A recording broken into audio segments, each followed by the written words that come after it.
Kung titignan mo yung pupuntahan, di pa parang malayo. Pero pag lilingunin mo yung pinanggagalingan, malayo ka na.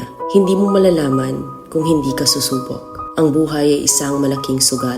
Kung lagi kang takot sumugal sa isang bagay dahil takot kang mawalan, mauubos lang kung anong meron ka. Kung hindi ka mawawalan, hindi ka rin magkakaroon. Kung ano man ang mga desisyon mo ngayon, yun ang magiging buhay mo bukas. Lakasan mo lang yung loob mo.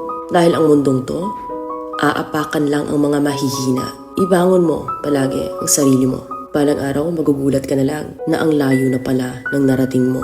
Kahit mabagal ang progress, basta may usad at kumikilos ka, okay na yan. Wala tayong magagawa. Ganyan talaga ang proseso ng buhay. Lahat tayo nakakaranas ng hirap. Hindi natin alam kung hanggang kailan tayo dito sa mundo. Kaya mas piliin mo maging mabuting tao. Ang pinakayaman na maituturing natin sa sarili ay ang ating mga pangarap.